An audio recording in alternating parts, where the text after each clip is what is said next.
لیکن آج بدقسمتی سے اس عورت کا پردہ آہستہ آہستہ آہستہ آہستہ اٹھ گیا ہے. سمجھ آ رہی کہ نہیں؟ اس عورت کا پردہ آہستہ آہستہ اٹھ گیا ہے. پہلے پردہ ختم ہو گیا، صرف سر پر دوپٹہ رہ گیا، پھر دوپٹہ ختم ہو گیا، پھر صرف گلے میں چادر رہ گئی. اب تو چادر بھی ختم ہو گئی ہے. پہلے پورے بازو ہوتے تھے، اب بازو کٹ گئے ہیں. ٹھیک ہے کہ نہیں؟ بازو ننگے ہو گئے ہیں.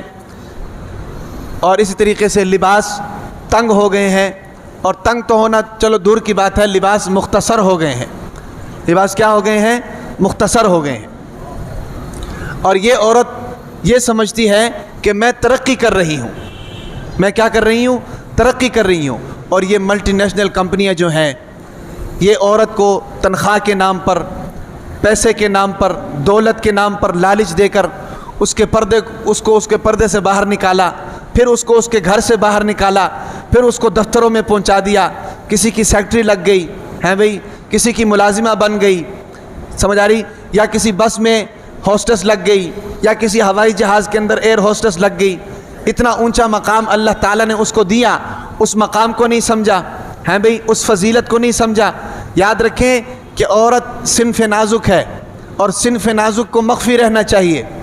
عورت ایک خوبصورت چیز ہے، اور خوبصورت چیز کو مخفی رہنا چاہیے. عورت ایک دولت ہے، اس کو مخفی رہنا چاہیے. جب ایک خوبصورت چیز مخفی رہتی ہے، چھپی ہوئی رہتی ہے، جب ایک دولت چھپی ہوئی رہتی ہے تو وہ محفوظ رہتی ہے. سمجھ آ رہی کہ نہیں؟ جب وہ پردوں سے باہر نکل جاتی ہے نا جی، تو پھر اس کو چوری کرنے والے چور بہت مل جاتے ہیں، ڈاکہ ڈالنے والے ڈاکو مل جاتے ہیں، جو اس کو چرا کر لے جاتے ہیں.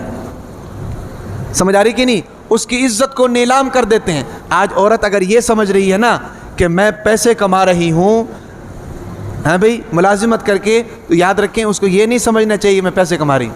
اس کو یہ سمجھنا چاہیے کہ میں ان ملٹی نیشنل کمپنیوں کے دھوکے میں آ گئی ہوں. اگر عورت یہ سمجھ رہی ہے کہ میں ایک بس میں ہوسٹس بن کر، ہاں بھئی، لوگوں کو سموسے اور پکوڑے دے کر پیسے کما رہی ہوں، تو اس کو یہ سمجھنا چاہیے کہ میں اپنی عزت بیچ رہی ہوں، کیونکہ میری عزت گھر کی چار دیواری کے اندر تھی. سمجھ آ رہی کہ نہیں؟ میری عزت میرے ماں باپ کے سائے کے نیچے تھی، میری عزت میرے خاوند کے سائے کے نیچے تھی. میں اس عزت والے سائے سے نکل کر، ہے بھئی، ماں باپ کے اس عزت والے سائے سے نکل کر معاشرے میں آ گئی ہوں، دنیا میں آ گئی ہوں، خونخوار لوگوں کے درمیان میں آ گئی ہوں. تو وہ یہ نہ سمجھے کہ میں پیسے کما رہی ہوں. سمجھ آ رہی کہ نہیں؟ یا ایک عورت جہاز کے اندر ایئر ہوسٹس ہے، لوگوں کو بسکٹ دے رہی ہے، جوس دے رہی ہے، تو وہ یہ نہ سمجھے کہ میں پیسے کما رہی ہوں. سمجھ آ رہی کہ نہیں؟ اس کو یہ سمجھنا چاہیے کہ میری عزت نیلام ہو رہی ہے، مجھے استعمال کیا جا رہا ہے. سمجھ آ رہی کہ نہیں؟ تو یہ پردہ آج آہستہ آہستہ اٹھ گیا ہے. اب یہ معاملہ یہاں تک پہنچا کیسے ہے؟ یہ بے حیائی کا سیلاب جو اس وقت ہمارے معاشرے کے اندر پھیلا ہوا ہے، یہ بے حیائی کا سیلاب آیا کس طرح ہے؟ اس کے اسباب کیا ہے؟ ان میں سب سے بڑا سبب جو سر فہرست ہے وہ پتہ کیا ہے؟ موبائل ہے. موبائل الیکٹرانک میڈیا کا وہ طاقتور پرزہ ہے کہ جس نے ہر ایک کو ہلا دیا ہے. بچے کے پاس دیکھو موبائل، بڑے کے پاس دیکھو موبائل، امیر کے پاس دیکھو موبائل، غریب کے پاس دیکھو موبائل. اس موبائل کی وجہ سے معاشرہ بے حیائی کی طرف اتنا کچھ سرک گیا ہے کہ اس کا واپس آنا اب ناممکن نظر آتا ہے. اس کا واپس آنا اب ناممکن نظر آتا ہے. اور آج کل بچوں کے ہاتھ میں جو موبائل ہوتے ہیں نا، بچوں کے ہاتھ میں، وہ انتہائی تباہ کن ہے، انتہائی تباہ کن. کل میں ایک بیان سن رہا تھا ایک عالم دین کا. وہ کہتا ہے کہ میں کسی کی فوتگی میں گیا تو جو خاتون فوت ہوئی تھی، اس کا جو شوہر ہے وہ بہت زیادہ رو رہا تھا. اس کو میں نے بہت کوشش کی چپ کرانے کی، لیکن وہ چپ نہیں ہو رہا تھا. میں نے کہا کہ یار چلو ٹھیک ہے، غمی خوشی ہوتی ہے، فوتگی ہوتی ہے، لیکن اتنا بھی تو نہیں ہونا چاہیے. اس نے آگے سے مجھے کہا کہ میں اس لیے نہیں رو رہا ہوں کہ میری بیوی مر گئی ہے، میرے ساتھ آج ایک ایسا واقعہ ہوا ہے کہ اس واقعے کو سوچ کر میں رو رہا ہوں. مجھے سائڈ پر لے گیا. اور مجھے سائڈ پر لے کر گیا اور مجھے کہنے لگا کہ جب یہ میری بیوی کا انتقال ہوا تو میرا چھوٹا پوتا ہے، وہ میرے پاس آیا اور میرے پاس آ کر کہنے لگا کہ دادا جان، یہ جو دادی امی مر گئی ہے اس کی چیتا کو آگ کب لگانی ہے؟ کیا کہا؟ اس کی چیتا کو آگ کب لگانی ہے؟ اب دیکھو، ایک مسلمان کا بچہ ہے، اس کو کیا پتہ ہے کہ چیتا کس کو کہتے ہیں، اور پھر اس کو کیا پتہ ہے کہ اس کو آگ لگاتے ہیں یا اس کو دفناتے ہیں؟ اس کو کہاں سے یہ بات معلوم ہوئی؟ اس موبائل سے۔ آج آپ موبائل دیکھ لیں کہ یہ انڈین جو شارٹ کلپس ہیں اتنے زیادہ ہو چکے ہیں، اور ان کی وجہ سے بچوں کے عقائد اور ایمانیات اتنے خراب ہو چکے ہیں کہ آپ اندازہ نہیں لگا سکتے۔ سمجھ آ رہی کہ نہیں؟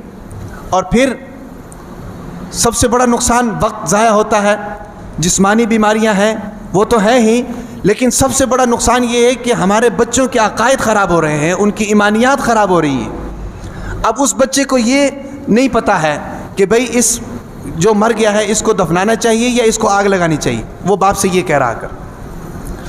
یہ تو ایک واقعہ جو ہمارے سامنے آیا ہے، اور ہزاروں واقعے ایسے ہوں گے، اور آپ ہر گھر میں چلے جائیں، ہر گھر میں یہی صورتحال ہے۔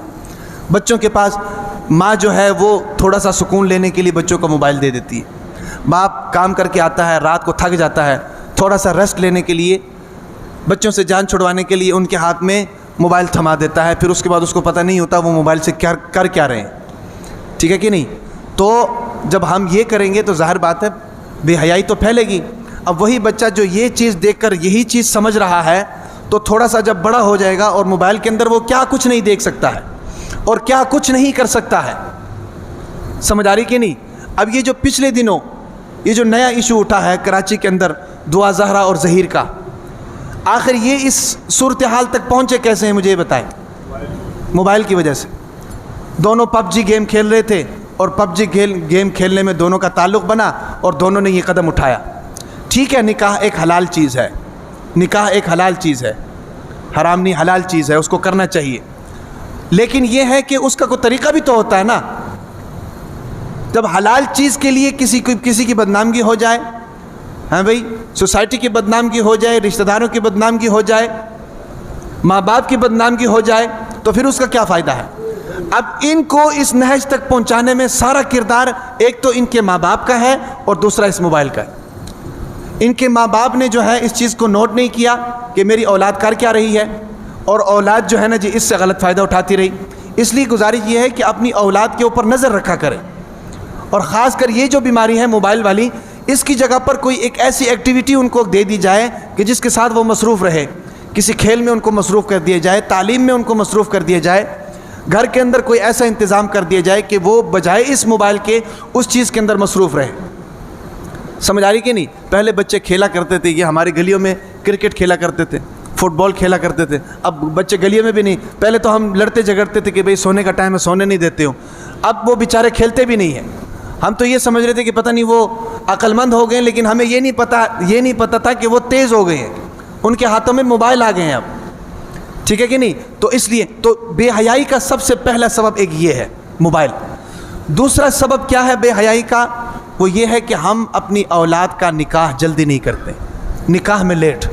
بچی بڑی ہو گئی ہے، کیریئر کی وجہ سے نکاح نہیں کر رہے ہیں، تعلیم کی وجہ سے نکاح نہیں کر رہے ہیں، بچہ بڑا ہو گیا ہے، بھئی کہیں جاب لگے گی تو نکاح کریں گے، کسی جگہ ملازمت لگے گی تو نکاح کریں گے۔